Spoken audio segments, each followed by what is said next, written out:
upo. Upo. Ayan po. So, battle gourd sa English. Ayan. Pagpalang araw ng Webes mga ka-agri. Ayan po. Magtatanim tayo ng upo. May pangsahog at saka hopefully praying na magandang harvest natin at kapag benta tayo sa talipapa, sa mga talipapa. Ayan guys. So, ito na po. So, ang ginagawa lang natin ngayon is inuukay lang natin. So mababaw lang po ang pagtatanim nito kasi ito po yung dinaanan ng baha, yung mga magkakasunod na bagyo sa low pressure. Hukay is 2 tapos 3 alternate po para may pangtalim.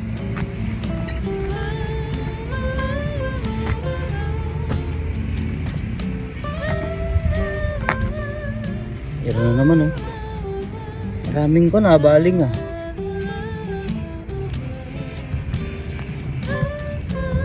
maliliit pa nga lang. Marami silang makuha sa tubigar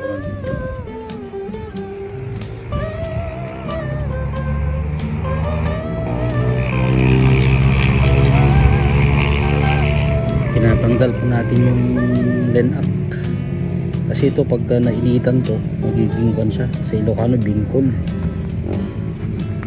Doon sa bilupa talaga yung buhaghag para hindi magtabla, titigas kasi tayo ng lenak at tinatanggal.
Guys, kain na tayo. Ito yung tanghalian natin, sardinas. Bumili ako ng manok kanina, isang buo, tapos ipinalit ko ng sardinas. Joke lang. Mas masarap yung sardinas kaysa manok. Ayan, kain na tayo guys. Kain na po. Ayan, may baon tayo na kanin.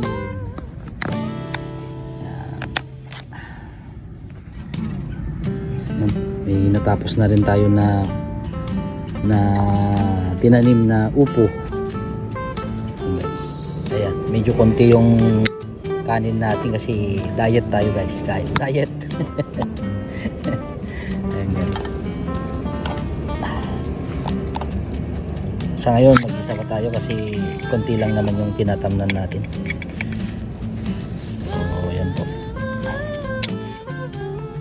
Tayo magtawag ng kasama ulit pagka medyo dadagdagan natin yung tatamnan natin. So ilagay na natin lahat. Yun sisingo. Sisingo. Kain po, kain.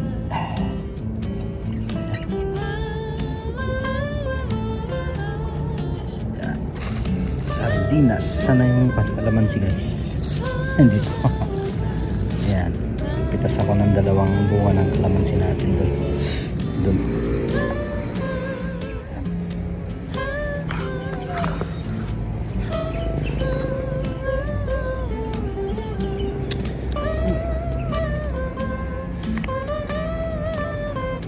Hindi natin ng kalamansi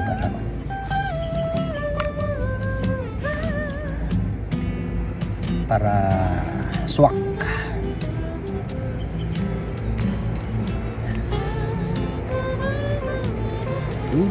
Kain na po.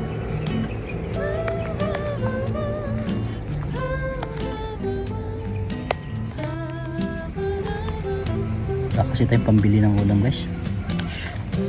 Hindi pa tayo nakaharvest eh. Okay pala yung kan. Sardinas na lagyan ng kalamansi.